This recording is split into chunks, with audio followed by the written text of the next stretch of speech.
Hi, this is my intradermal lignocaine OSCE.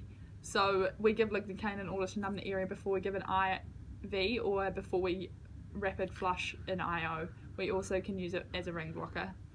So Lily, do you mind if I give you an injection into your hand today? Yeah, that's okay. Cool. Are you allergic to any anaesthetics? No. No? Cool. So I've got all my equipment, so I've got my gloves and my glasses.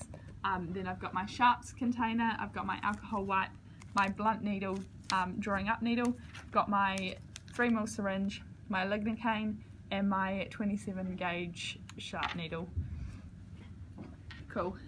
So I'm just going to swab the area that I'm going to put the injection in. So I'm going to start in small circles around the area that I want to and gradually get them bigger.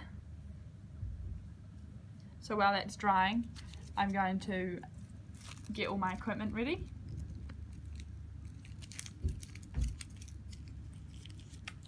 Cool. So I'm going to get this drug checked, so I'm going to quietly do it in my head. And then I'm going to get Chris, my offsider, to say it out loud for me. Lignocaine 1%, 50 milligrams and 5 mils, expires in September 2020. Awesome. Cool, so that's in date. So I'm going to draw it up. So for an adult, I'm going to use 0.5 to 1.5 mils, and if I was doing it on a child, I'd use 0.2 to 1 mil.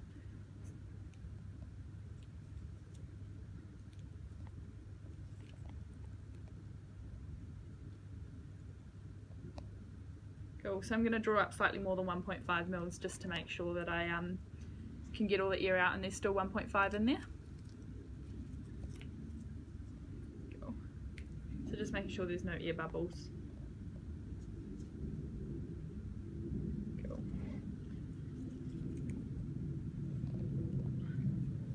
So straight into the sharps.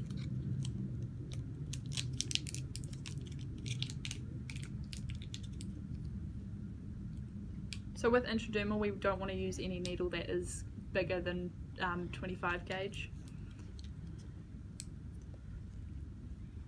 Alright, there's just going to be a sharp scratch.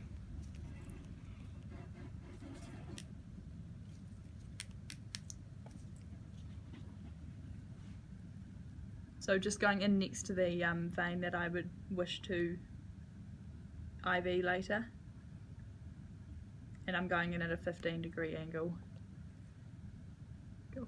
So I'm going to aspirate to make sure that I'm not in a blood vessel, and then I'm going to slowly inject the lignocaine until I see a bleb forming. So on this dummy we're not going to get a bleb forming.